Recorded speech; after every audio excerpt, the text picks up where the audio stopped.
রাধা মাধব কুঞ্জ বিহারী গোপীজন বল্লভ গিরিবর ধারী।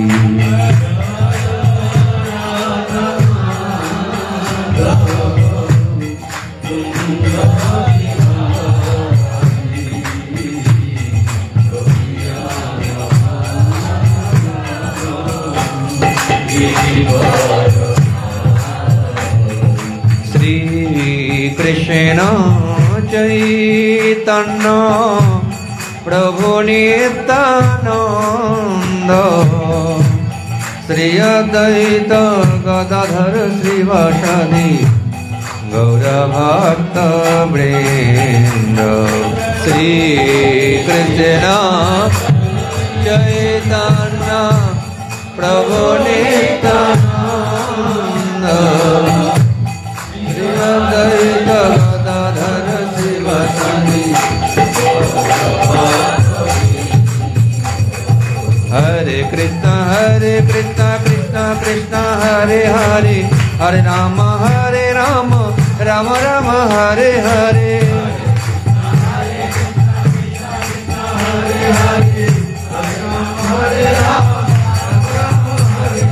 हरे कृष्णा कृष्णा कृष्णा हरे हरे, हरे राम राम राम हरे हरे।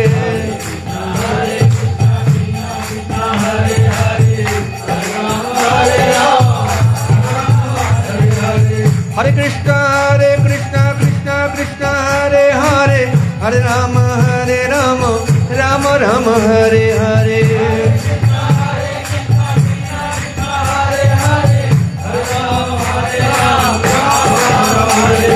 हरे कृष्णा कृष्णा कृष्णा हरे हरे, हरे राम राम राम हरे हरे।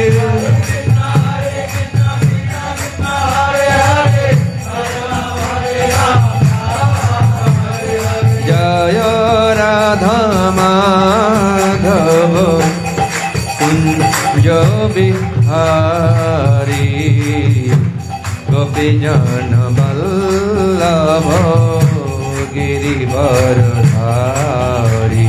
जय राधा माधव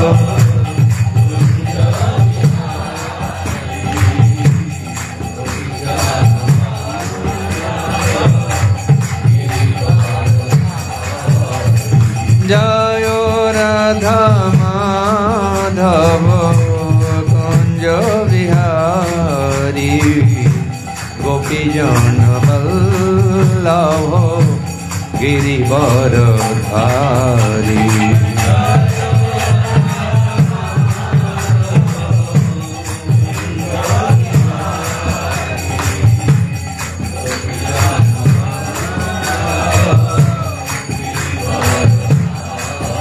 जय राधा माधव जय राधा माधव, राधा माधव जय राधा माधव।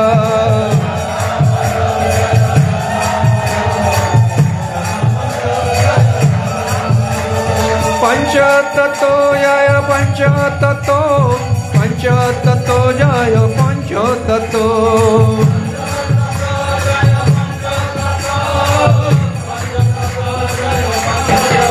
जय जय प्रभुपाद प्रभुपाद प्रभुपाद प्रभुपाद।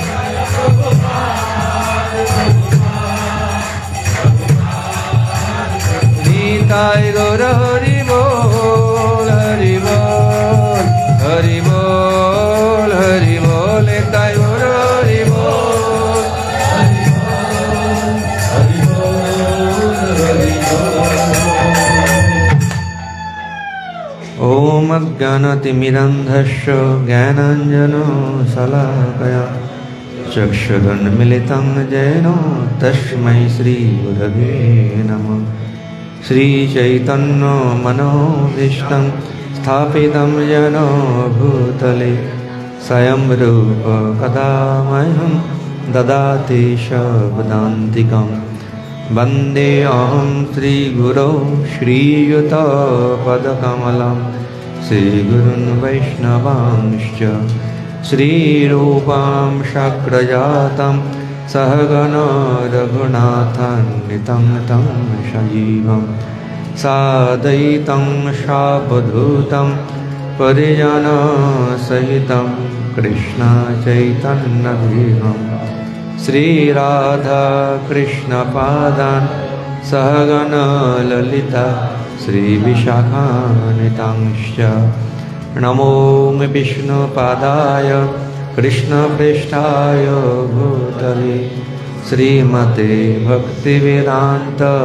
स्वामिनिति नामिने नमस्ते सरस्वती देवे गौरवाणी प्रचारिणे निर्विशेष शून्यवादी पाश्चात्यदेशधारिणी वंशाकल्पतरुभ्यश्च कृपा सिन्धुभ्यैव च पतितानां पावनेभ्यो वैष्णवेभ्यो नमो नमः।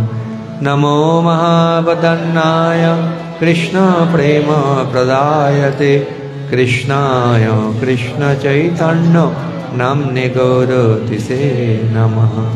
हे कृष्ण करुणा सिन्धु दीनबन्धो जगत्पते गोपेश गोपिकान्त राधाकान्त नमस्तुते।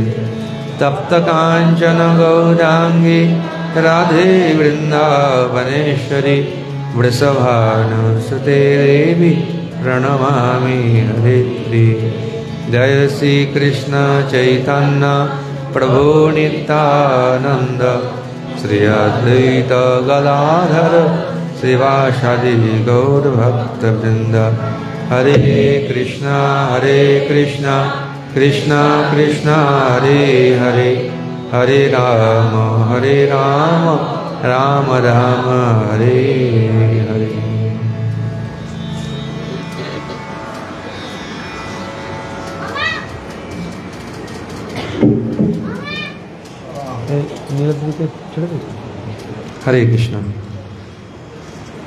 हरे कृष्णा इकोटा जीरो कर दो जीरो जीरो इको इको। हरे कृष्णा समुपस्थित भक्त मंडली के জানাই আন্তর্জাতিক কৃষ্ণ ভাবনামৃত সংঘের পক্ষ থেকে হার্দিক অভিনন্দন ও শুভেচ্ছা। আজ আমরা এই সন্ধ্যায় ভগবানের কথা শ্রবণ কীর্তন করবার জন্য উপস্থিত হয়েছি। তো শিল প্রভুপাদ তিনি ব্যবস্থা করেছেন প্রত্যেকটি মন্দিরে সকালবেলায় ভাগবত পাঠ আর সন্ধ্যাবেলায় গীতা পাঠ। তাই এখন গীতা পাঠ করব, তারপরে দেখছি ভগবত গীতা আছে নিয়ে আসুন। শ্রীমদ্ ভগবত গীতা অষ্টম অধ্যায় শ্লোক সংখ্যা পঞ্চম।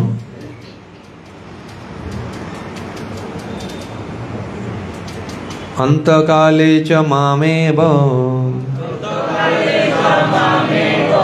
স্মরণ মুক্তা কলেবরম য প্রয়াতি সমদ্ভাবম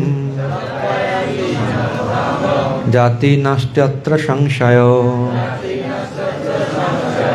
অন্তকালে চ মামেব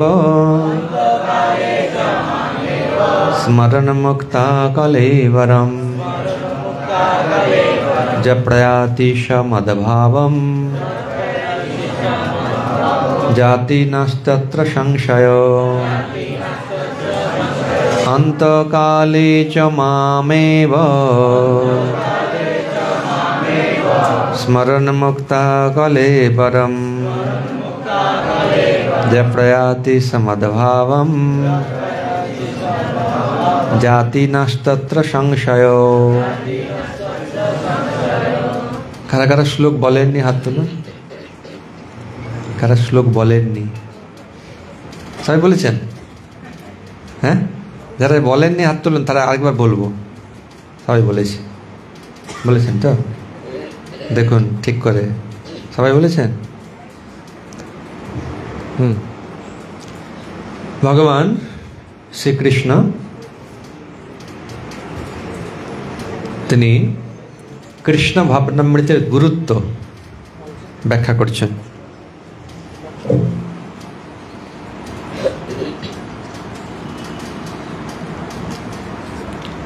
অন্তকালে চ মামেব স্মরণ মুক্তা কলেবরম। অন্তকালে মানে অন্তিম সময়ে,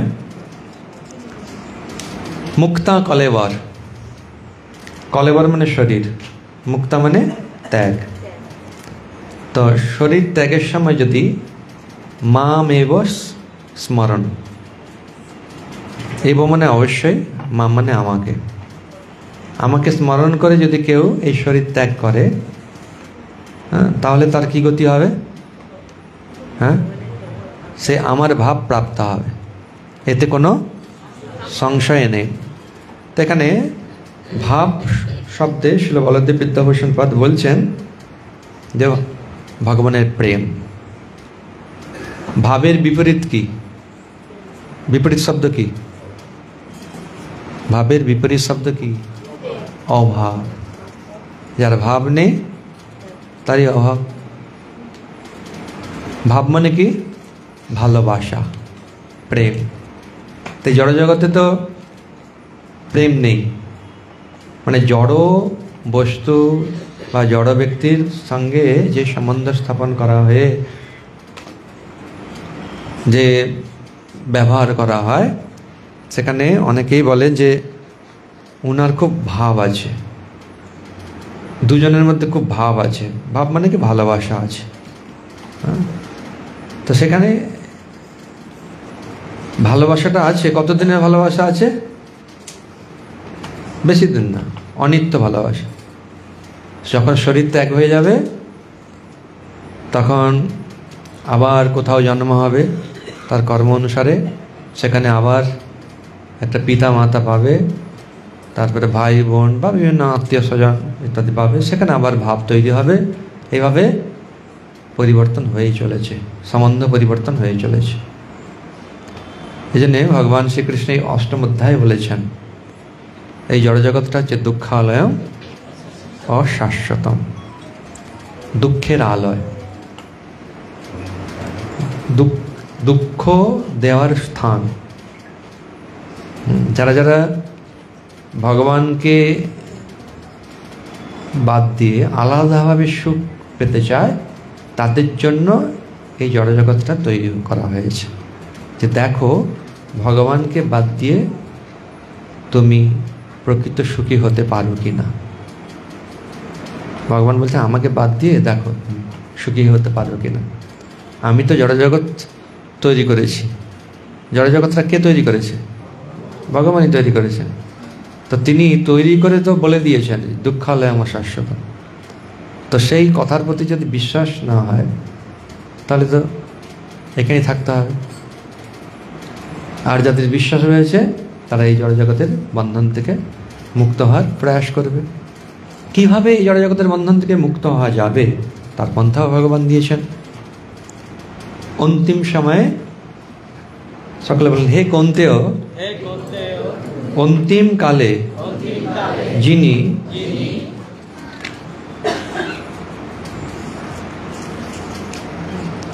আমাকে স্মরণ করে দেহত্যাগ করেন, তিনি তৎক্ষণাৎ আমার ভাবি প্রাপ্ত হন। এই বিষয়ে কোনো সন্দেহ নেই। কেউ যদি ভগবানকে স্মরণ করে এই শরীর ত্যাগ করে তাহলে সে ভগবানকেই প্রাপ্ত হবে, ভগবানের ভাব প্রাপ্ত হবে। এতে কোনো সংশয় নেই, সন্দেহ নেই। তো ভগবানের কথার প্রতি যাদের বিশ্বাস রয়েছে তারাই হচ্ছে ভক্ত। যারা বিশ্বাস করে না তারা হচ্ছে অসুর। তাদের গতি কি না, ভগবান শ্রীকৃষ্ণ ষোড়শ অধ্যায়ে বলেছেন যে জন্ম জন্মান্তর ধরে তারা বিভিন্ন নিম্নজনী প্রাপ্ত হয় বা নরকে ক্ষিপ্ত হয়, তাদের নরকে পাঠানো হয়। তারপরে নরকে সেখানে অনেক কাল থাকে, দুঃখ কষ্ট পায়, আবার তাকে একটা শরীর দেওয়া হয় যে শরীরের মাধ্যমে দুঃখই লাভ করে। তাই এই শ্লোকে কৃষ্ণ ভাবনামৃতে গুরুত্ব আরোপ করা হয়েছে। কৃষ্ণ ভাবনা, ভাবনা মানে কি? চিন্তা। তো কৃষ্ণের সম্বন্ধে যা চিন্তা সেটা হচ্ছে অমৃত, মানে সেটা নিত্য, সেটা কখনো ক্ষয় হবে না। তাই জন্য ভগবান ভগবদ্গীতার 2য় অধ্যায় 40 নম্বর শ্লোকে বলছেন, ন্যাহাবি ক্রমনাশস্তি প্রত্যবায়ন বিদ্যতে স্বল্পম অপশ্য ধর্মস্য ত্রায়তে মহত ভয়াৎ। তাই যে ভগবত ভক্তির যে অনুষ্ঠান কেউ যদি স্বল্প পরিমাণেও করে, সেই স্বল্প পরিমাণ অনুষ্ঠাতাকে সংসার যে চক্র মহাভয় থেকে উদ্ধার করে। মহত ভয়াৎ, সবচেয়ে বড় ভয় কি? মৃত্যু। মৃত্যু, তার আগে রোগ, কোনো রোগ, কত দেখছি রোগ, এই জায়গায় ব্যথা ওই জায়গায় ব্যথা, সব ভয় হয় কিনা, কি হয়ে গেল আমার। হঠাৎ করে চলছিলাম, হাঁটু আর সোজা হয় না, ঘাড় আর সোজা হয় না, হয় না এরকম? তারপরে আরও বিভিন্ন ধরনের জটিল জটিল সমস্ত রোগ রয়েছে, যাকে বলে দুরারোগ্য, ভালো হয় না, কোনো ডাক্তার ভালো করতে পারে না। রোগ হয় কেন? কারণ কি না, পূর্বকৃত পাপের কারণে হয়। আবার কেউ কেউ যখন কারো পাপ গ্রহণ করে তখন তার প্রভাবটাও পড়ে। যাই হোক, যে রোগ ভালো না, শোক ভালো না, তারপরে আস্তে আস্তে বার্ধক্য, বয়স যত বাড়বে তত কী হবে? জরা গ্রস্ত হবে। বয়স বাড়ার মানে জন্মের থেকেই এখন দেখছি অনেকে, জন্মের পরেই চোখে দেখতে পাচ্ছে না, কম দেখছে, মানে খুব পাওয়ারফুল লেন্স লাগাতে হচ্ছে, বা জন্মের পরেই কত রকমের তার সমস্যা দেখা দেয়, কিডনি, লিভার, কত কিছু। অবশেষে শরীর ত্যাগ। আর শরীর ত্যাগ যখন হয় খুব কষ্ট হয়, মানে বেশিরভাগ আর কি, সাধারণত, কিন্তু সকলের ক্ষেত্রে একই নয়। ভগবানের তত্ত্বাবধানে বা ভগবানের প্রতিনিধির তত্ত্বাবধানে যারা থাকেন তারা সম্পূর্ণরূপে তাদের উপরে ছেড়ে দেন। জন্যে শ্রীল সনাতন গোস্বামীকে মহাপ্রভু একটা বিশেষ উপদেশ দিয়েছেন, যা আমাদের জন্য অত্যন্ত গুরুত্বপূর্ণ। সনাতন গোস্বামী বৃন্দাবন থেকে ঝাড়খণ্ডের পথে আসছেন নীলাচলে, মহাপ্রভুর দর্শন লাভ করবেন। তা ঝাড়খণ্ডের পথে বনপথ, তো খাওয়া দাওয়া নেই, তারপরে দূষিত জল, বিভিন্ন কারণে তার শরীরের মধ্যে হচ্ছে কন্ডু মানে চুলকানি হয়েছে, বিভিন্ন ফোঁড়া হয়েছে, এবং ফোঁড়াগুলো খুব বড় হয়েছে, তার থেকে অনেক যন্ত্রণা হচ্ছে, রস বেরোচ্ছে, পুঁজ বেরোচ্ছে, খুব কষ্ট। তখন তিনি চিন্তা করলেন যে এই শরীর তো আর ভগবানের সেবায় লাগলো না, আমি মহাপ্রভুকে দর্শন করব, তারপরে রথযাত্রা আসবে, রথযাত্রায় রথের চাকায় পড়ে যাব, ব্যাস, তাহলে কি একটা ভালো গতি হবে। হরে কৃষ্ণ। শুনতে পেয়েছেন সবাই? কারা কারা শুনতে পাননি হাত তুলুন। শুনতে পাননি না বুঝতে পারেননি কোনটা? ঘুমালে তো বুঝবেন কি করে। এক হচ্ছে সনাতন গোস্বামী, তিনি সিদ্ধান্ত করলেন যে শরীর তো আর ভগবানের সেবায় লাগলো না, মানে শরীরের মধ্যে সমস্যা, তাই আমি রথের চাকায় শরীরটা ছেড়ে দেবো, তাহলে কি ভালো একটা গতি হয়। এরকম কারা কারা মনে করছেন হাত তুলুন। হ্যাঁ, রথের চাকায় বা এরকম কোনো চাকায়, ওই যে জগন্নাথের রথে কত ভক্ত সব আছে কিনা, পড়ে গেলেই ব্যাস, একবার পড়ে গেলে আর উঠতে হবে না, পদপিষ্ট হয়ে সে অবশ্যই ভালো গতি লাভ হবে। এরকম সনাতন গোস্বামী চিন্তা করেছেন। তো মহাপ্রভু, তারপরে সনাতন গোস্বামী থাকতেন বা রূপ গোস্বামী থাকতেন হরিদাস ঠাকুরের ভজন কুটিরে, যেটা বর্তমানে নাম হচ্ছে সিদ্ধ বকুল। মহাপ্রভু প্রতিদিনকার মতো তিনি আজও এসেছেন। মহাপ্রভু হচ্ছেন সচল জগন্নাথ, তিনি হরিদাস ঠাকুরের জন্য প্রত্যেক দিন প্রসাদ নিয়ে আসতেন। কেন হরিদাস ঠাকুর তিনি মন্দিরে যেতেন না, কেন তিনি যবনকুলে আবির্ভূত হয়েছেন। তো ওখানকার একটা প্রথা আছে যে অহিন্দুরা মন্দিরে প্রবেশ করতে পারবে না, তাই সেই যে প্রথাকে তিনি মান্যতা দিয়ে যাননি কোনোদিন। কিন্তু স্বয়ং ভগবান তিনি তার মহাপ্রসাদ নিয়ে আসতেন হরিদাস ঠাকুরকে দিতে, দর্শন দিতেন, প্রসাদ দিতেন এবং অনেক কিছু আলোচনাও তিনি করতেন হরিদাস ঠাকুরের সঙ্গে বিভিন্ন নাম তত্ত্ব নিয়ে। তো প্রতিদিনকার মতো মহাপ্রভু এসেছেন, এসে দেখছেন সনাতন দূর থেকে প্রণাম করছে। হরিদাস ঠাকুর, সনাতন এসেছে, আপনাকে প্রণাম জানাচ্ছে। তো সনাতন এসেছে, কখন এসেছে বলে মহাপ্রভু ছুটে চলেছেন সনাতনকে আলিঙ্গন করবেন, কিন্তু সনাতন গোস্বামী তিনি দূরে চলে যাচ্ছেন। মহাপ্রভু তাকে জোরপূর্বক আলিঙ্গন করেছেন। তো এতে সনাতন গোস্বামী খুব মানে ব্যথা পেয়েছেন যে আমার এই শরীরে যে রস মহাপ্রভুর এই পবিত্র দেহে লেগেছে, এটা তো আমার অপরাধ হয়েছে। হ্যাঁ, তাই কি করব এ বিষয়ে অনেক কথা আছে, তিনি জগদানন্দ পণ্ডিতের সঙ্গে আলোচনা করেছেন। তো জগদানন্দ পণ্ডিত বলছে তুমি চলে যাও বৃন্দাবনে, কিন্তু সনাতন গোস্বামী তিনি ভাবছেন যে আমি কি করব, রথের চাকায় প্রাণটা দিয়ে দেব। তো মহাপ্রভু বলছেন সনাতন, হরিদাস এই সনাতন পরের ধন নষ্ট করতে চাচ্ছে,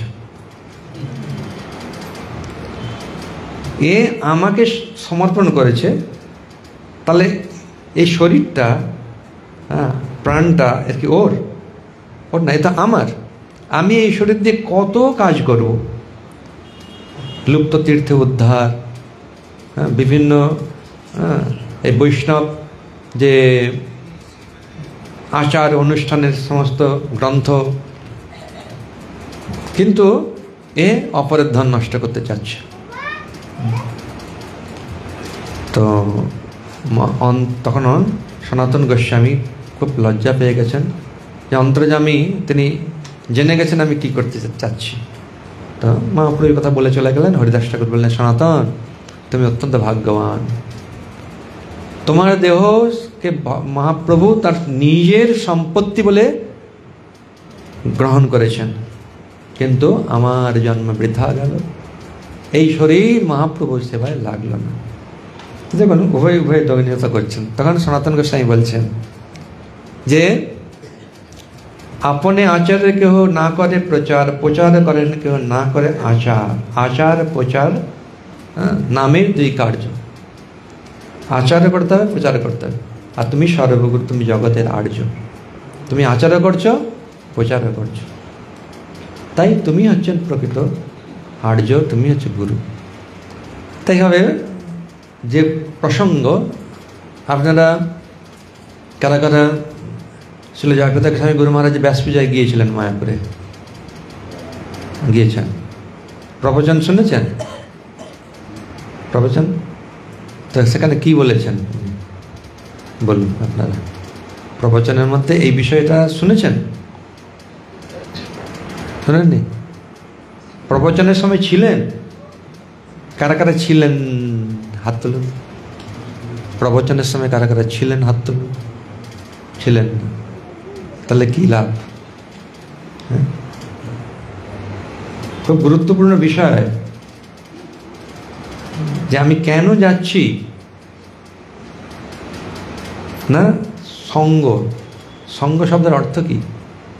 হ্যাঁ, তার মুখনিষ্ঠিত বাণী শ্রবণ করা এবং সেটা পালন করা।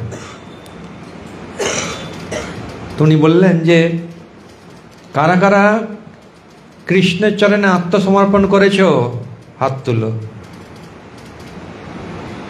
হাত তুললেন, তাই না? অনেক হাত তুললেন। তাহলে এটা তোমার সম্পত্তি নয়। শরীর, স্থূল শরীর, সূক্ষ্ম শরীর তোমার নয়, এটা হচ্ছে কৃষ্ণের। তাই কৃষ্ণের সেবায় সেটা নিযুক্ত করতে হবে। খুব গুরুত্বপূর্ণ কথা। এটি হচ্ছে শিষ্য বা শিষ্যর কর্তব্য, যে তার সকালবেলায় ভক্তি পুরুষোত্তম স্বামী মহারাজ ক্লাস দিয়েছিলেন ভাগবত থেকে, আচার্যমাং বিজানিয়াত না অবন্যত গহরিচিত, এই শ্লোকের উপরে। তো তিনি বলছিলেন যে ভক্তিরসামৃত সিন্ধুতে 64 অঙ্গের বর্ণনা শ্রী রূপ গোস্বামী দিয়েছেন। তার প্রথম অঙ্গের নাম কি? তার প্রথম অঙ্গ কি নাম? আদৌ গুরু পাদাশ্রয়। প্রথমে গুরুর চরণ আশ্রয় করা। দ্বিতীয় হচ্ছে দীক্ষা, দীক্ষা, হ্যাঁ, শিক্ষা। তারপরে হচ্ছে কি বিশ্রম্ভেন গুরু সেবা, সম্ভ্রমতার সঙ্গে গুরুদেবের সেবা। তো গুরু সেবা দুই প্রকার। একটা হচ্ছে গুরু সেবা কয় প্রকার? কি কি? না, হাত তুলুন, হাত তুলুন।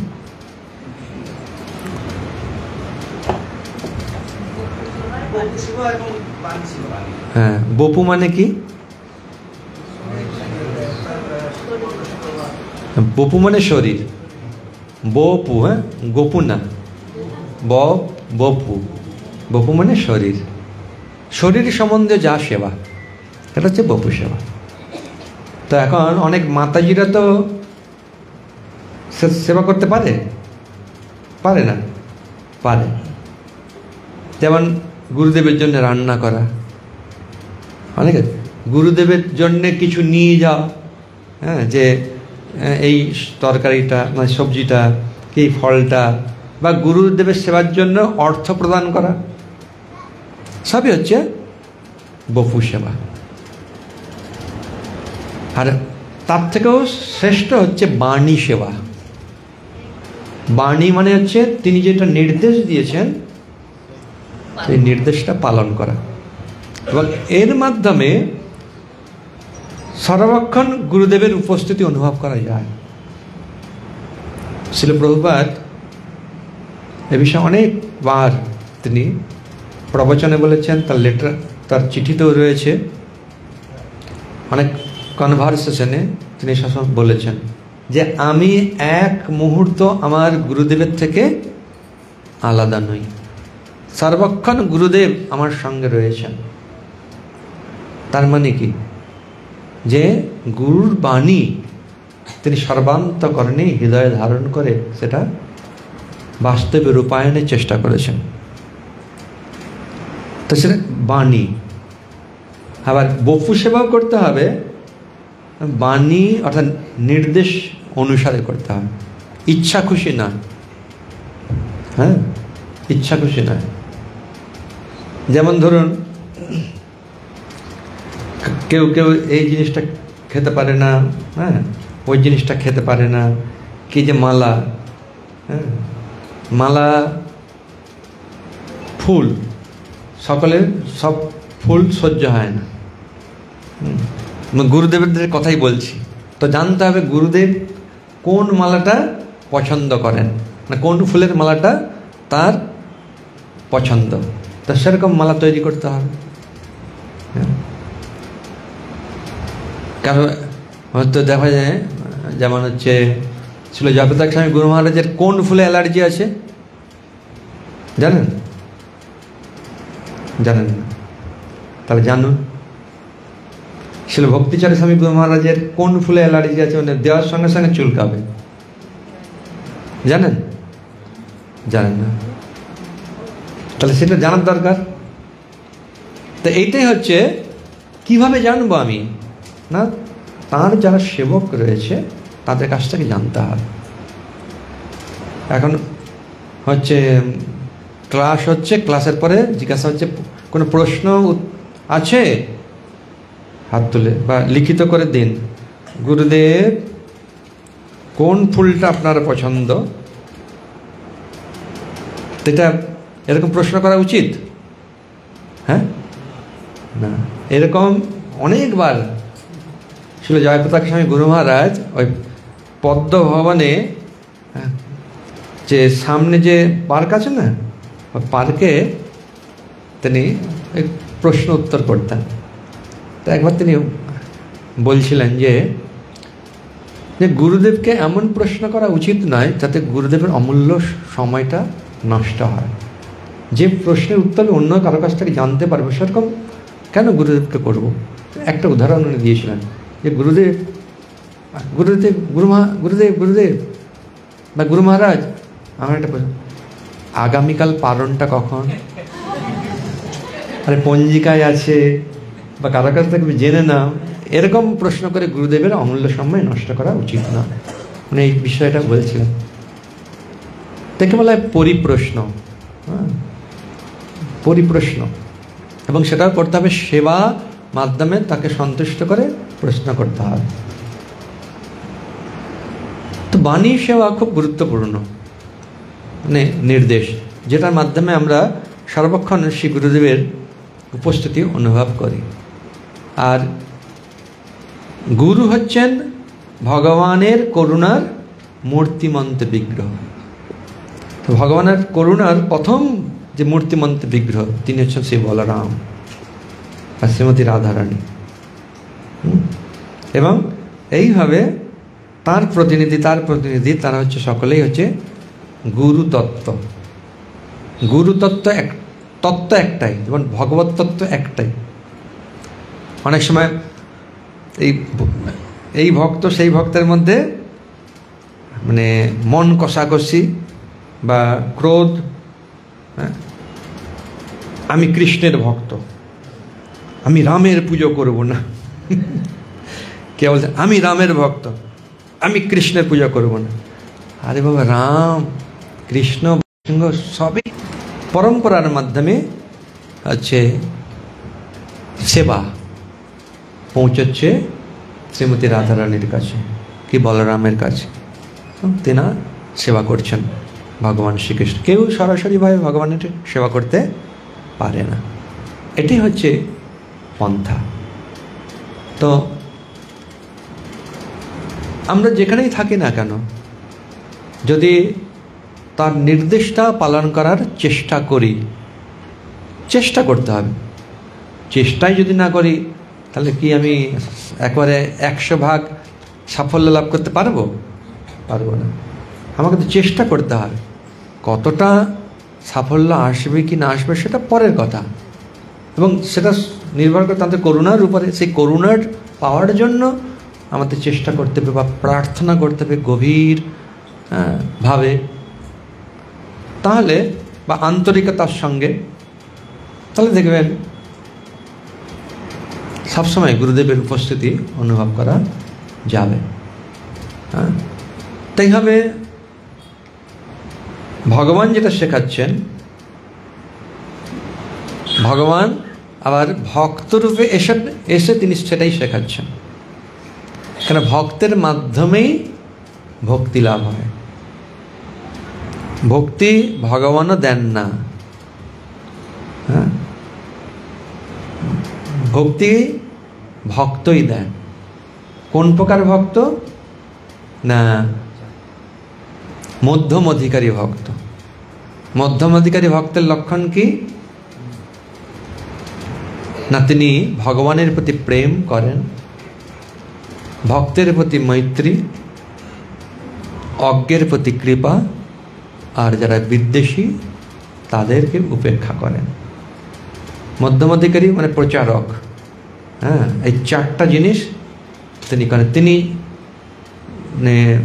নিরূপণ করতে পারেন কে ভক্ত কে অভক্ত। তো সেই অনুসারে তাদের সঙ্গে ব্যবহার করেন। কে অজ্ঞ, কে বিজ্ঞ, কে বিদ্বেষী, তিনি এটা পার্থক্য নিরূপণ করতে পারেন। এই জন্যে মধ্যম অধিকারী তত্ত্বাবধানে থাকলে কি হবে? অসৎ সঙ্গের সম্ভাবনা থাকবে না। নাহলে কনিষ্ঠ ভক্ত বুঝতেই পারে না যে কোনটা সৎ কোনটা অসৎ সঙ্গ।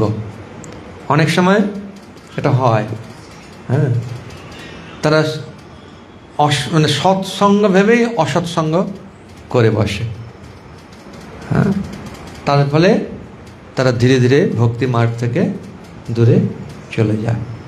এই জন্যে অত্যন্ত গুরুত্বপূর্ণ যে ভক্তের প্রথম আচরণ মহাপ্রভু বলছেন অসৎসঙ্গ ত্যাগ, এই বৈষ্ণব আচার। অসৎসঙ্গ ত্যাগ করাটাই হচ্ছে প্রথম আচরণ, বৈষ্ণবের আচরণ বা বৈষ্ণবীর আচরণ। অসৎসঙ্গ কি কি? না, যারা বিষয়ের প্রতি আসক্ত, কেবল বিষয়ী, আর অভক্ত। বিষয়ী মানে এই চোখ, কান, না, আমাদের পাঁচটা ইন্দ্রিয় আছে না, জ্ঞানেন্দ্রিয়, পাঁচটা জ্ঞানেন্দ্রিয় পাঁচটা বিষয় আছে, হ্যাঁ। চোখের বিষয় কি? রূপ। কানের বিষয় শব্দ, তাই না? নাকের বিষয় গন্ধ, আর ত্বকের বিষয় স্পর্শ, আর জিহ্বা স্বাদ, রস। চক্ষু, কর্ণ, নাসিকা, জিহ্বা, ত্বকের পাঁচটা বিষয়, হ্যাঁ, রূপ, রস, শব্দ, স্পর্শ, গন্ধ। তো এই যে বিষয়ের প্রতি যে আসক্ত, মানে জড় বিষয়ের প্রতি যে আসক্ত, তাকে বলা হয় বিষয়ী। জড় রূপ দেখে আনন্দ পাচ্ছে, জড় শব্দ শুনে আনন্দ পাচ্ছে, হ্যাঁ, জড় গন্ধ নিয়ে আনন্দ পাচ্ছে, জড় বিভিন্ন প্রকার অমেদ্য বা ভগবানকে নিবেদনের অযোগ্য সমস্ত গ্রহণ করে সে আনন্দ পাচ্ছে, মানে খেয়ে আনন্দ পাচ্ছে, বা জড় ব্যক্তির স্পর্শ করে সে আনন্দ পাচ্ছে। প্রকৃত আনন্দ তো পাচ্ছে না, হ্যাঁ, কষ্টই পাচ্ছে। এর পরিণাম কি? কষ্ট। কিন্তু সে জানে না, অজ্ঞানতার কারণে। তাই যারা এই পঞ্চ বিষয়ের প্রতি আসক্ত তাদেরকে বলা হয় বিষয়ী। বিষয়ী এখন অনেকভাবে ঘুরিয়ে ঘুরিয়ে সব বিষয় উপভোগ করছে। আর অভক্ত, অভক্তদের সঙ্গ করা যাবে না। অভক্ত তিন প্রকার। এক হচ্ছে ধর্মধ্বজি, মায়াবাদী, নাস্তিক। ধর্মধ্বজি কেমন? যেমন রাবণ, হ্যাঁ, ধর্মের মানে সন্ন্যাসীর বেশে সে কি করল। বা অনেকে আছে সামনে হচ্ছে, হ্যাঁ, ধর্মের পতাকা, আর সেটাকে দেখিয়ে নাম যশ ইত্যাদি লাভ করার প্রয়াস। কিন্তু আদৌ সে ধর্ম করে না। লোক দেখাচ্ছে যে আমি ধর্ম করি। কেন ধর্ম করলে লোক আসবে, আমাকে আমার মানে অনুগামী হবে, বিভিন্ন কারণে। ভেঙে বলার কিছু নেই, সবাই বুঝে গেছে। মায়াবাদী হচ্ছে কৃষ্ণে অপরাধী। কেন না ভগবানের যে শরীর, হরে কৃষ্ণ, ভগবানের শরীর হচ্ছে সচ্চিৎ আনন্দ। সৎ মানে নিত্য, চিৎ মানে চেতনময়, আনন্দময়। কিন্তু আমাদের শরীরটা নিত্য নয়, আমাদের শরীরটা অনিত্য, আমাদের শরীরটা অচেতন। আত্মা আসে বলেই শরীরটা চেতন, আত্মা চলে গেলেই শরীর অচেতন আর নিরানন্দময়। শরীর আনন্দ দেয়? হ্যাঁ, দেয় না। শরীরটা কি বলে? যন্ত্র। আর যন্ত্র দেয় কি? যন্ত্রণা। কিন্তু যদি কেউ ভগবানের সেবায় লাগাতে পারে তাহলে কি হয়? সেটাই চিদানন্দময় হয়ে ওঠে। এই বিষয়ে মহাপ্রভু এই সনাতন গোস্বামী প্রসঙ্গে সমস্ত কথা বলেছেন।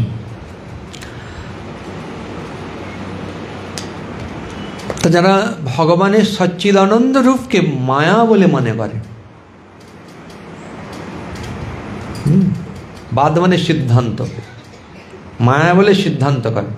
আমাদের শরীরটা যেমন মায়া দ্বারা নির্মিত, মানে ত্রিগুণ দ্বারা, হ্যাঁ, সেরকম ভগবানের শরীরকেও ওরকম বলে মনে করে। এবং ভগবানের অনেক লীলা আছে, তার মধ্যে একটা লীলা হচ্ছে অসুর বিমোহন লীলা। অসুরকে মোহিত করে ভগবান। এমন এমন কিছু কার্য করেন যার ফলে অসুররা বিমোহিত হয়ে যায়। এরকম কৃষ্ণ বই পড়বেন তাহলে বুঝতে পারবেন। যেমন ধরুন, শাল্য বলে একজন অসুর ছিল, যার সঙ্গে মানে কৃষ্ণ তখন হস্তিনাপুরে ছিলেন। তো বহুবার আক্রমণ করেছে, প্রদ্যুম্ন আদি প্রবলভাবে প্রতিহত করেছে। হ্যাঁ, তারপরে খবর পাঠিয়েছেন। তো ভগবান শ্রীকৃষ্ণ গিয়ে শাল্যের সঙ্গে যুদ্ধ করছেন। তো যুদ্ধ করতে করতে হঠাৎ শাল্য কী করেছে? অন্তর্ধান করেছে। ওদের অনেক সমস্ত বিদ্যা আছে। তারপরে হঠাৎ করে রথের উপরে, হরে কৃষ্ণ, রথের মধ্যে বসুদেব দেবকী দিয়ে বলছে, কৃষ্ণ তুমি এক্ষুনি যুদ্ধ থেকে মানে ক্ষান্ত হও, নাহলে তোমার এই পিতা মাতাকে এক্ষুনি আমি হত্যা করব। তো কৃষ্ণ তো একটার পর একটা বাণ চালিয়ে যাচ্ছেন। তখন কি করলো? বসুদেব দেবকীকে নিহত করল। কে? শাল্য। কৃষ্ণ তখন কি করলেন? কৃষ্ণ তখন কাঁদতে শুরু করলেন, হায় হায় হায়, আমার বাবা মা নিহত হয়ে গেল চোখের সামনে, হায় হায় হায় বলে কাঁদতে শুরু করেছেন। শাল্য ভাবছে আমার মায়া কাজ করছে, হ্যাঁ, কিন্তু কৃষ্ণ কেঁদে শাল্যকেই মায়ার দ্বারা বিমোহিত করে দিয়েছে। আর যখন এ করেছে, সঙ্গে সঙ্গে কৃষ্ণ একটার পর তীর দিয়ে শাল্যকে বধ করে দিলেন। বুঝতে পারছেন? এরকম অনেক লীলা। এখানে বলে অসুর বিমোহন লীলা। এই জন্যে ভগবানের কার্যকলাপ মুহ্যন্তি যৎসুরয়, দেবরাতা পর্যন্ত বুঝতে পারে না। আমরা কি করে বুঝতে পারবো? তাহলে আমরা বুঝতে পারলাম কি করে? এই যে বলছি, হ্যাঁ, কি করে বুঝতে পারলাম? না, ভগবানের প্রতিনিধিরা তারা জানিয়েছেন, তাই আমরা বুঝতে পারছি যে কৃষ্ণ তিনি হচ্ছে, এই যে আমরা জানি না, যারা যারা দ্বারকায় গিয়েছেন, হ্যাঁ, একজন ব্যাদ এসে কৃষ্ণের পায়ে তীরবিদ্ধ করলো। তারপরে কৃষ্ণ সে এসেছিল, ক্ষমা চেয়েছিল, কৃষ্ণ তাকে ক্ষমা করে দিলেন, কিন্তু তারপরে কৃষ্ণ অন্তর্ধান করেন। তো যাই হোক, এ সময় অনেক সমস্ত অসুর বিমোহন লীলা শ্রীকৃষ্ণ করেছেন। তাহলে মায়াবাদী আর নাস্তিক মানে কি? যারা ভগবানকে বিশ্বাস করে, এটা খুবই বোঝা যায়, মোটামুটি নাস্তিক বোঝা যায়, কিন্তু মায়াবাদী আর ধর্মধ্বজী বোঝা খুব কঠিন। হ্যাঁ, তাই হয়, এটা হচ্ছে অভক্ত সঙ্গ। যেমন ধর ধর্মধ্বজী কেমন না, আসরে উঠে ভগবানের গুণমহিমা কীর্তন করতে করতে চোখের জলে বুক ভাসিয়ে দিচ্ছে। কথায় কথায় ক্রন্দন, তারপরে হয়ে গেল অন্য কাজ। তো এটা সম্পূর্ণ নাটক। শ্রী ভক্তি সিদ্ধান্ত সরস্বতী বলে যাত্রা দলে নারদ। নারদ যাত্রার দলে নারদ, একদম নারায়ণ নারায়ণ নারায়ণ, কি ভাব! কিন্তু সে যখন অভিনয় ছেড়ে এসেছে তার আর ভাব নেই। ভক্তি সিদ্ধান্ত সরস্বতী ঠাকুর প্রভুপাদের অনেক উপাখ্যানের উপদেশ গ্রন্থ একটা আছে, খুব গুরুত্বপূর্ণ গ্রন্থ। উপাখ্যানের মাধ্যমে অনেক শিক্ষা তিনি দিয়েছেন। তা যে কথা বলছিলাম, যে এই জন্য মধ্যম অধিকারী যারা প্রচারক, তাদের তত্ত্বাবধানে থাকা খুব গুরুত্বপূর্ণ। তাহলে অসৎ সঙ্গ ত্যাগ, এটা সে বুঝতে পারবে, এবং অসৎসঙ্গ সে করবে না। নাহলে অসৎসঙ্গ কখন যে হয়ে যাবে, কখন যে মন এই মায়ের দ্বারা প্রভাবিত হবে, বোঝা খুব কঠিন হয়ে পড়ে। হ্যাঁ, তো এখানে ভগবান শ্রীকৃষ্ণ কি বললেন? অন্তকালে চ মামেব স্মরণ মুক্তা কলেবরম।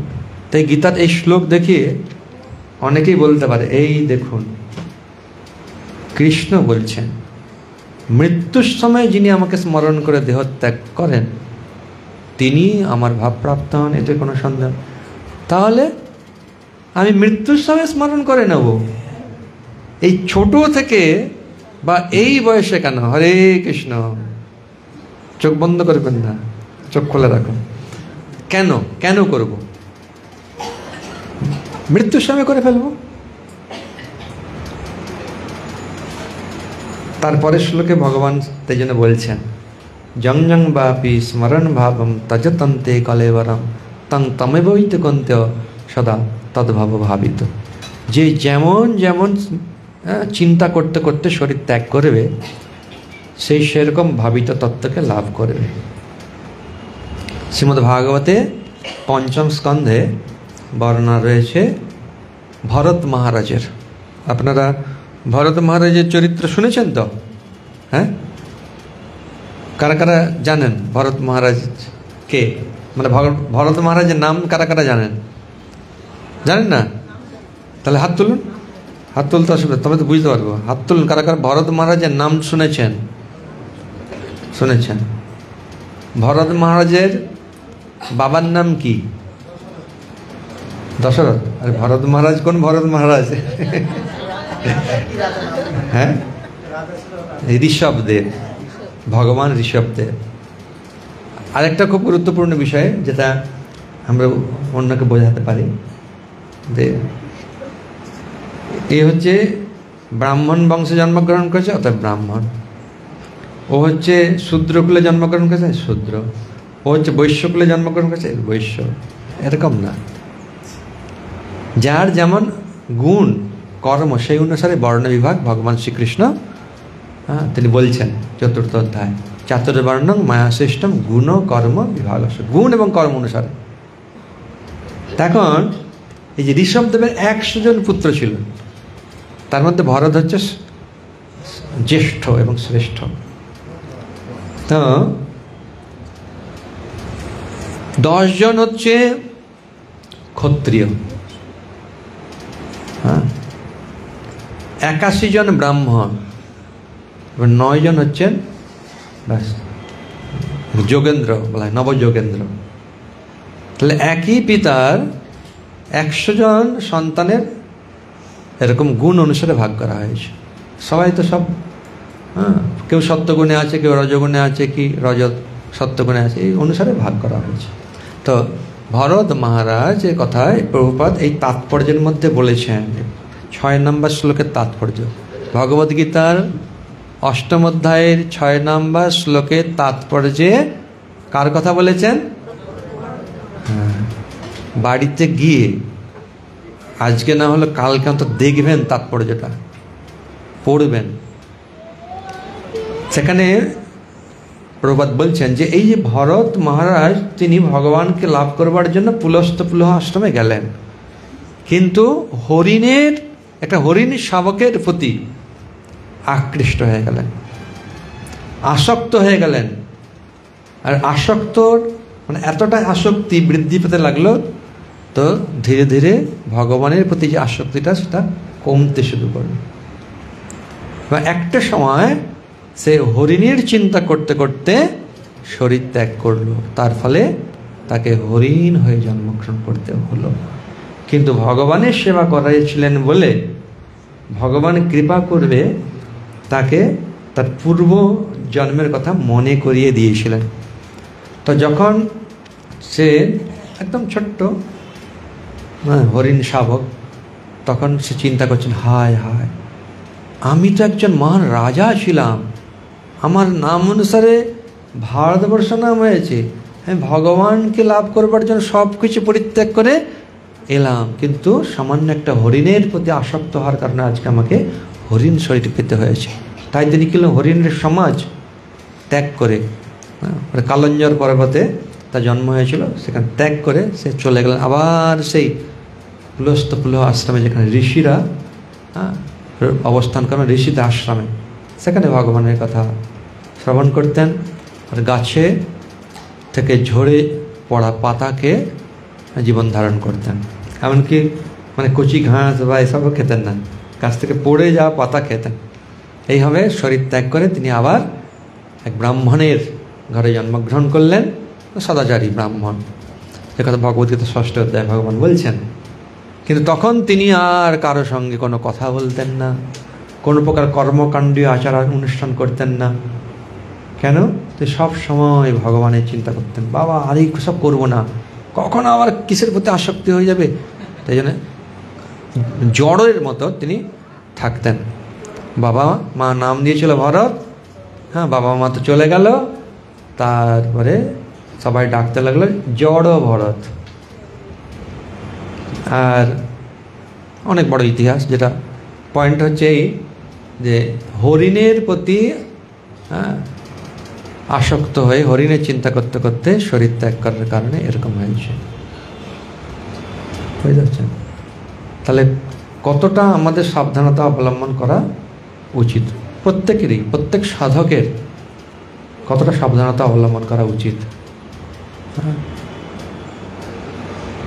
এখন এর পরের শ্লোকে 2-3টা শ্লোক শুধু অনুবাদ বলবো, তারপর আপনাদের মানে কথার বিশ্রাম দেব, তারপর হরিনাম সংকীর্তন হবে এবং শেষে মহাপ্রসাদ। তো ভগবানকে, তাই ভগবান বললেন যে তস্মাৎ সর্বেষু কালেষু মাম অনুস্মর যুদ্ধচ। তাই সর্বেষু কালেষু, সব সময় আমার চিন্তা করতে করতে যুদ্ধ করো। আমরা সংসারে যুদ্ধ করি কিনা? হরে কৃষ্ণ মাতাজি, হরে কৃষ্ণ, কি ব্যাপার, ওপাশে কি আছে? যুদ্ধ হয় কি না? কার সঙ্গে যুদ্ধ হয়? মনের সঙ্গে। খুব গুরুত্বপূর্ণ বিষয়, মনের সঙ্গে যুদ্ধ হয়, সংকল্প বিকল্প। কে এরকম করে তাকিয়েছে, আমাদের এরকম করে তাকাচ্ছে, কে দিতে দিতে হয়তো একটু কম দিয়ে দিয়েছে, আমাকেই কম দিল, মানে এরকম কিছু হয়তো বলেনি, চলছে, আমাকে সবসময় এরকম করে, সবসময় করে, চলছে। কত রকমের যে কত চিন্তা ভাবনার কি হচ্ছে, সংঘর্ষ হচ্ছে। তারপরে তো আরও সাক্ষাৎ সংঘর্ষ তো আছেই, এইভাবে ভগবান শ্রীকৃষ্ণ কি বলছেন, যুদ্ধ তো করতে হবে, কিন্তু আমাকে চিন্তা করে করে যুদ্ধ করো। তাহলে যুদ্ধে যদি তুমি জয়ী হও তাতেও লাভবান হবে, যুদ্ধে যদি পরাজিত হও তাতেও তুমি লাভবান হবে। তাই তস্মাৎ সর্বেষু কালেষু মাম অনুস্মর যুদ্ধ চ ময়ার্পিতা মন বুদ্ধি মামে ঐশ্য সংশয়। আমাদের মন বুদ্ধি একদম সমর্পণ করো, তাহলে তুমি অবশ্যই আমাকে প্রাপ্ত হবে, এতে কোনো সংশয় নেই। তো এটা একদিন হবে। সবসময় ভগবানকে আমরা স্মরণ করতে পারি? কে কে পারেন হাত তুলুন। সবসময় ভগবানকে স্মরণ করেন কে? হ্যাঁ, চিন্তা করেন, ভগবানের চিন্তা সবসময় করেন? হ্যাঁ, মোটামুটি না, সবসময়ের কথা বলছি। যদি বলেন ভুল বলছেন, যদি বলেন যে আমি সবসময় স্মরণ করি, ভুল বলছেন।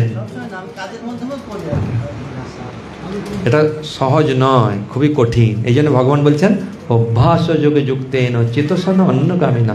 অভ্যাস করতে হয় যাতে মনটা চিত্ত চেতসা ন অন্যগামী না, অন্যদিকে যাতে চিত্ত না যায়, তার জন্য চেষ্টা করতে। অনেকে তো বুঝতেই পারে না মন কখন কোথায় চলছে, কিন্তু যারা আরো শুদ্ধ তারা বুঝতে পারে যে মনটা আমার এদিক ওদিক চলে যাচ্ছে। তাই তারা কী করেন, মনকে নিয়ে আসেন ভগবানের নামে রূপে গুণে, হ্যাঁ, বা ভগবানের ভক্তের নামে রূপে গুণে লাগাবার চেষ্টা করেন। তো এইভাবে করতে করতে একটা সময় অবশ্যই আসবে যখন আর মন বিচলিত হবে না। হ্যাঁ, কিন্তু সেইটা খুব অনেক সাধনার পরে, তার নাম সমাধি, খুব গুরুত্বপূর্ণ কিন্তু অনেক কষ্টসাধ্য। পুরুষম পরমং পুরুষং দিব্য জাতি পার্থ অনুচিন্তায়ন। সেই পরম পুরুষের অনুচিন্তায়ন, নিরন্তর চিন্তা করার চেষ্টা করো, অভ্যাস করো। মন অন্যদিকে চলে যাবে, মনকে আবার ভগবানের চিন্তায় লাগানোর চেষ্টা করো, চেষ্টা করো। তাই হবে অভ্যাস করার পন্থা ভগবান দিয়েছেন। এটাই হচ্ছে সাধনা। এবং শ্রী চৈতন্য মহাপ্রভু তিনি অত্যন্ত সহজ সরল এবং সর্বোত্তম উপায় দিয়েছেন। প্রবাদ এই দুটো তাৎপর্যের মধ্যে দেখুন লিখেছেন যে জীবনের শেষে সার্থকতা অর্জন করতে হলে শ্রীকৃষ্ণের স্মরণ অপরিহার্য। যদি জীবনের সার্থকতা করতে হয় তাহলে শ্রীকৃষ্ণের স্মরণ অবশ্যই করতে হবে। তো কীভাবে? তাই সর্বক্ষণ অবিরামভাবে হরে কৃষ্ণ মহামন্ত্র, হরে কৃষ্ণ কৃষ্ণ কৃষ্ণ হরে হরে, হরে রাম রাম রাম হরে হরে কীর্তন করতে হবে। শ্রী চৈতন্য মহাপ্রভু উপদেশ দিয়েছেন যে প্রত্যেকের তরুর মতো সহিষ্ণু হওয়া উচিত। যে ব্যক্তি হরে কৃষ্ণ কীর্তন করবেন তার অনেক বাধা বিঘ্ন আসতে পারে, সবাই যে আসবে এরকম নয়, আসতে পারে। হ্যাঁ, কিন্তু সেই সমস্ত বাধা বিঘ্নকে সহ্য করে তাকে অনবরত হরে কৃষ্ণ কৃষ্ণ কৃষ্ণ হরে হরে, হরে রাম রাম রাম হরে হরে কীর্তন করে যেতে হবে, যাতে জীবনের অন্তিমকালে তিনি কৃষ্ণ ভাবনামৃতের পূর্ণ সুফল লাভ করতে পারেন। প্রভুপাদ 6 নম্বর শ্লোকের তাৎপর্য একই কথা বলছেন, এই হরে কৃষ্ণ মহামন্ত্র। তো হরে কৃষ্ণ মহামন্ত্র জপ, বিশেষ করে কীর্তন যে কোনো সময় করা যায়, বা স্মরণ। অনেক সময় তো কিছু কিছু জায়গা আছে কীর্তন করো, খবরদার চুপ, একদম কীর্তন করবে না।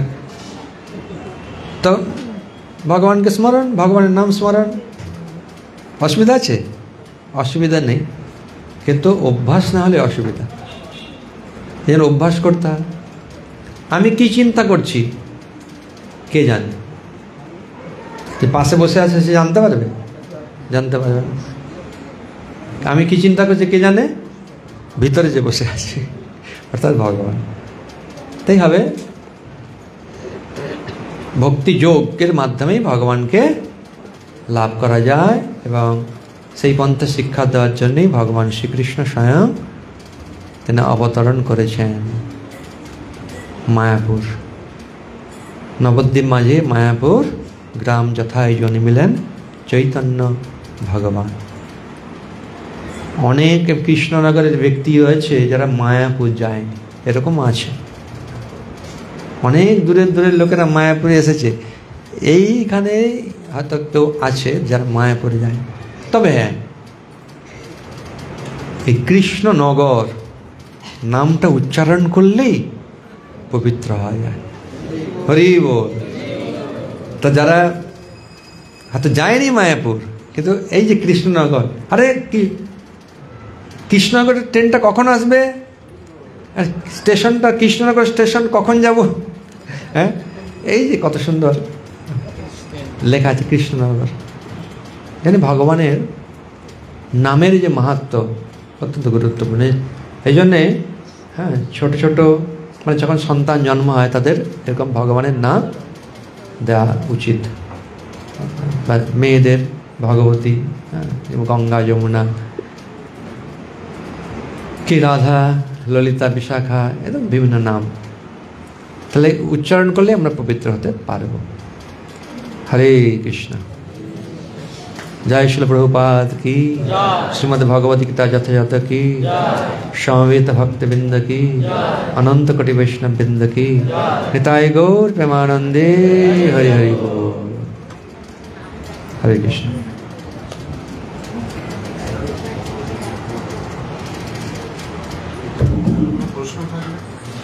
আটত্রিশ বাজে। হ্যাঁ, কোনো প্রশ্ন আছে এই প্রসঙ্গে? এই প্রসঙ্গে কোনো যদি প্রশ্ন থাকে তাহলে করতে পারেন।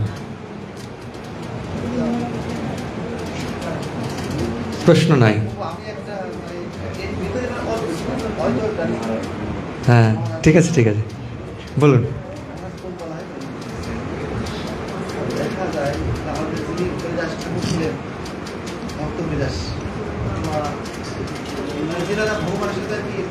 সরাসরি দর্শন বা কথা বা সাধন ভজন পেয়ে গেছে।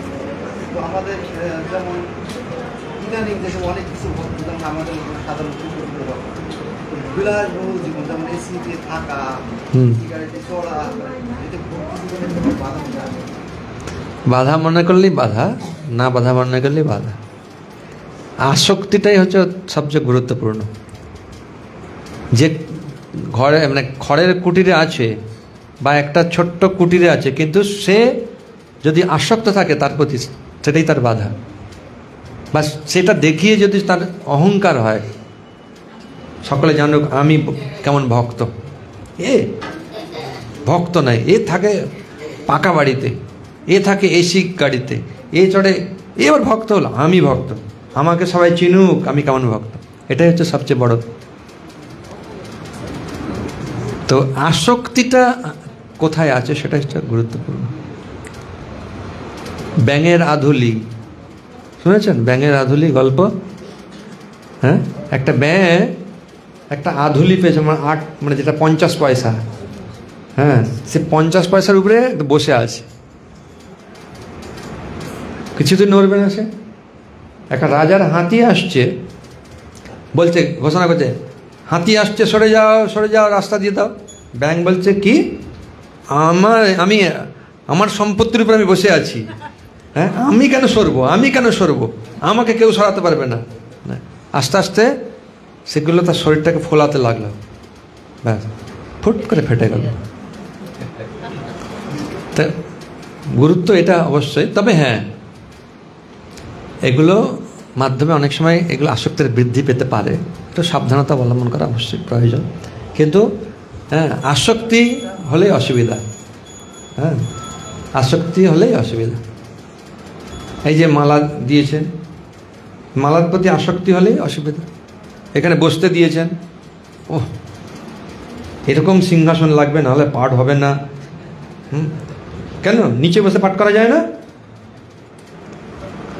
নিশ্চয়ই যাবে, কিন্তু আপনি কি করছেন সেটা হচ্ছে খুব গুরুত্বপূর্ণ। ছিল সুবক স্বামী গুরু মহারাজ, তিনি মানে এই চরণ ধৌত জল, মানে চরণ ধোয়ার জন্য জলের আয়োজন, মালা, চন্দন ইত্যাদি খুব ভালো। তুমি এটা করেছো, তোমার করা এটা উচিত।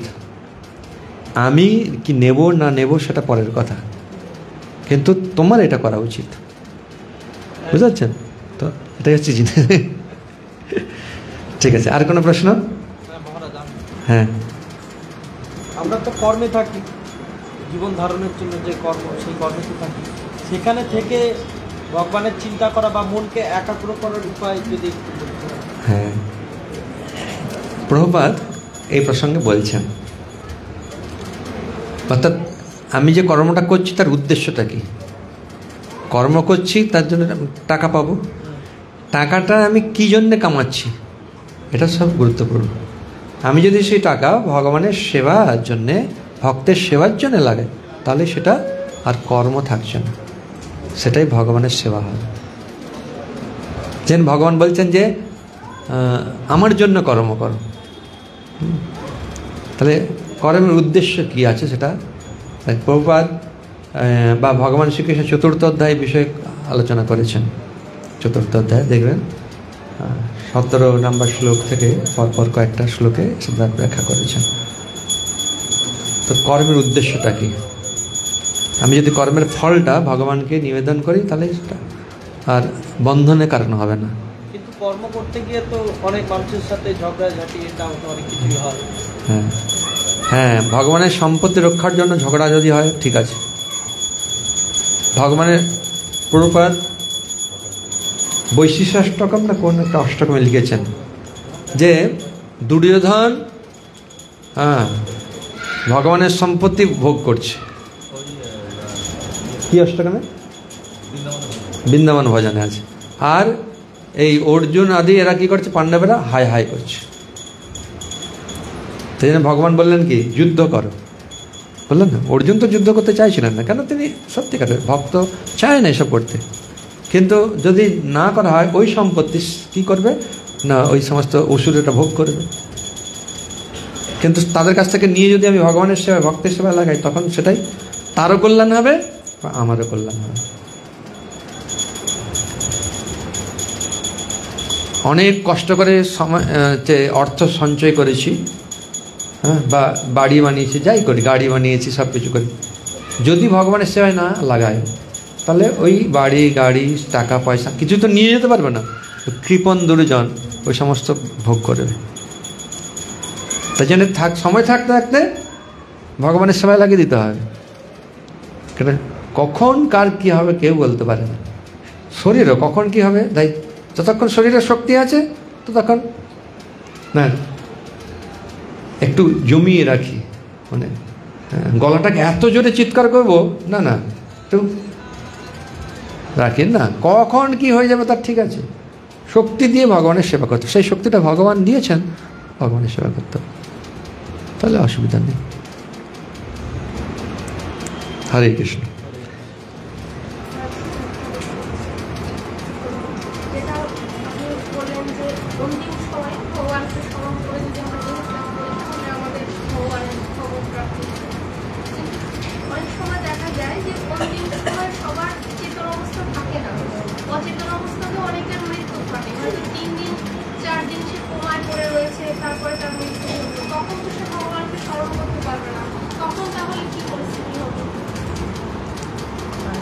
মন কাজ করে, মন কিন্তু কাজ করে, ঠিক আছে। এরকম অনেক অনেক ঘটনা আছে। অপারেশন থিয়েটারে নিয়ে যাওয়ার আগে তাকে যে অচেতন করা হয়, তো এরকম হরে কৃষ্ণ হরে কৃষ্ণ কৃষ্ণ কৃষ্ণ বলতে বলতে ব্যাস অচেতন হয়ে গেছে। তারপরে সার্জারি করালো, হার্ট সার্জারি করা হয়েছে, হয়ে গেল। তারপরে ওই যেখানে শেষ করেছিল সেখান থেকে শুরু করেছে। এরকম বানানো গল্প না, এটা প্র্যাকটিক্যাল। এরকম অনেক ঘটনা রয়েছে। তো আরেকটা জিনিস হচ্ছে, দক্ষিণ ভারতে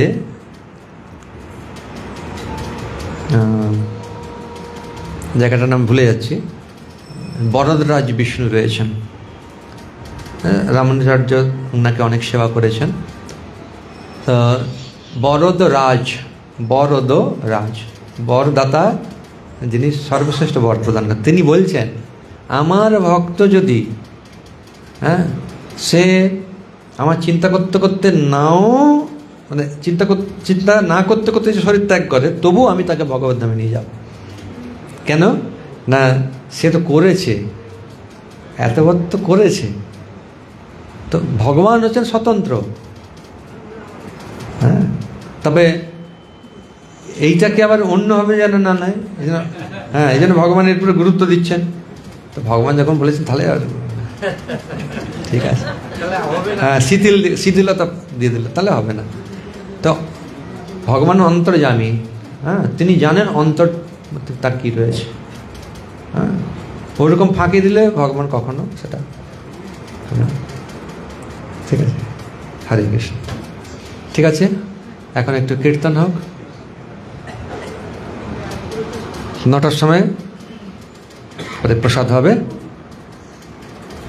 হরে কৃষ্ণ হরে কৃষ্ণ কৃষ্ণ কৃষ্ণ হরে হরে, হরে রাম হরে রাম রাম রাম হরে হরে।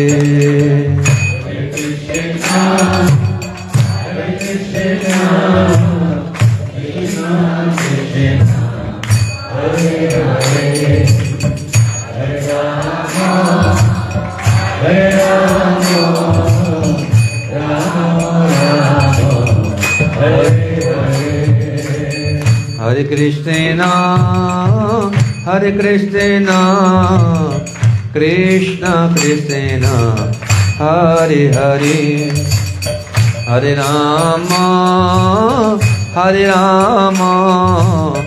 राम राम हरे हरे। हरे कृष्ण कृष्ण कृष्ण हरे हरे, हरे राम राम राम हरे हरे। हरे कृष्ण कृष्ण कृष्ण हरे हरे, हरे Ram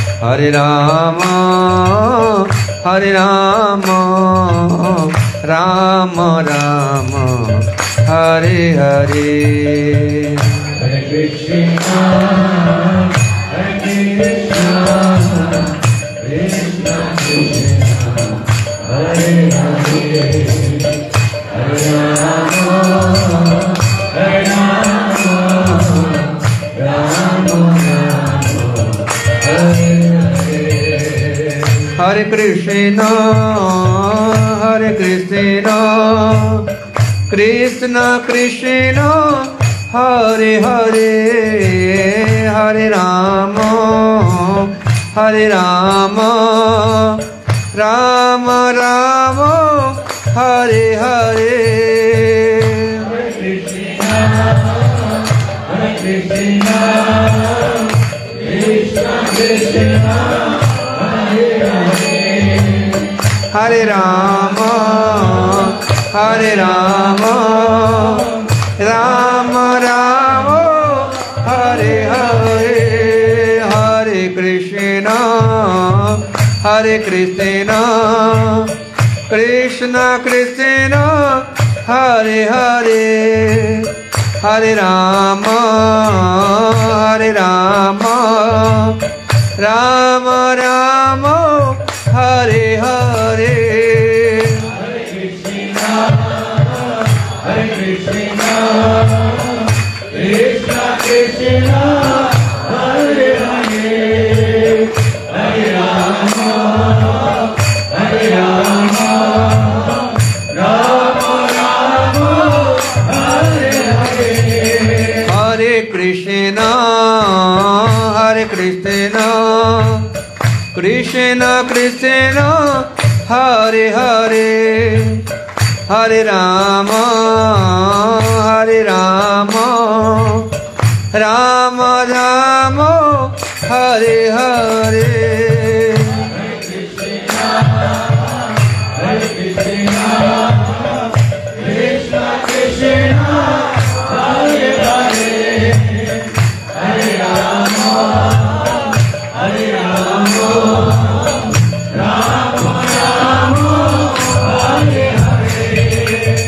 Hare Krishna Hare Krishna Krishna Krishna Hare Hare Hare Rama Rama Rama Hare Hare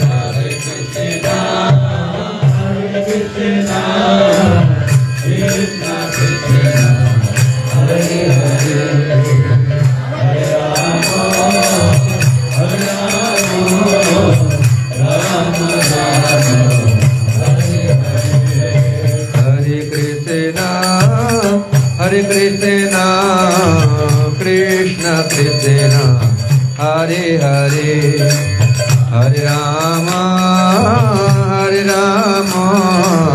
Rama Rama Hare Hare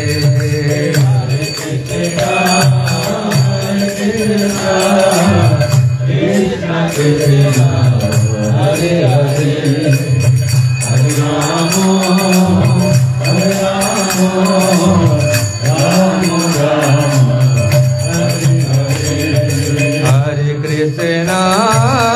Hare Krishna Krishna Krishna Hare Hare Hare Rama Rama Rama Hare Hare Hare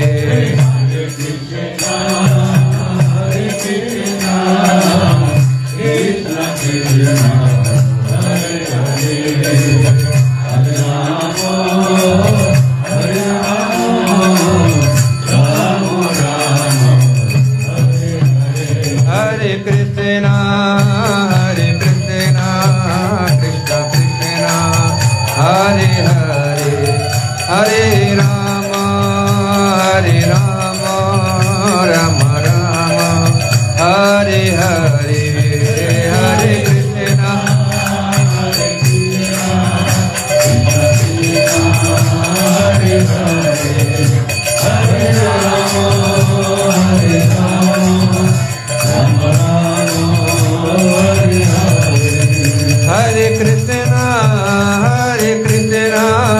Krishna Krishna Hare Hare Hare Rama Rama Rama Hare Hare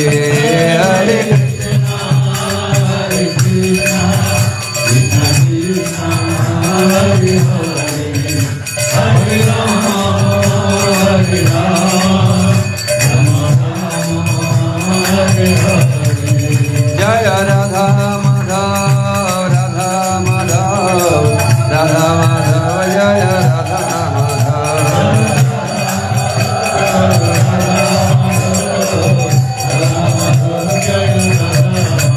Jaya Panchatattva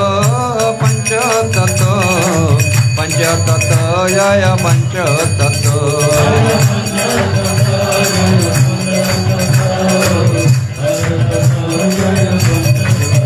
Jaya Jaya Prabhupada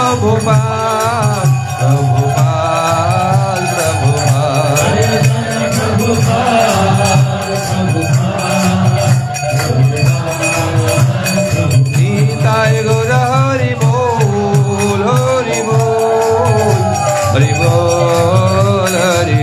Nitai Gaura Hari Bol Nitai Gaura Hari Bol Nitai Gaura Hari Bol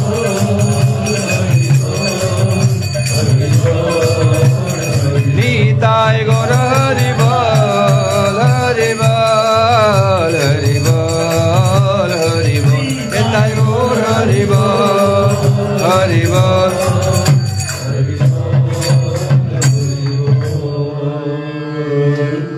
जय हरि नाम संकीर्तन की सकल प्रणाम करुन जय विष्णुपाद परमहंस परिव्राजकाचार्य अष्टोत्तरस्तस्य श्रीमद् अभय चरणारविंद भक्ति वेदांत स्वामी शिल प्रभुपाद की इस्कॉन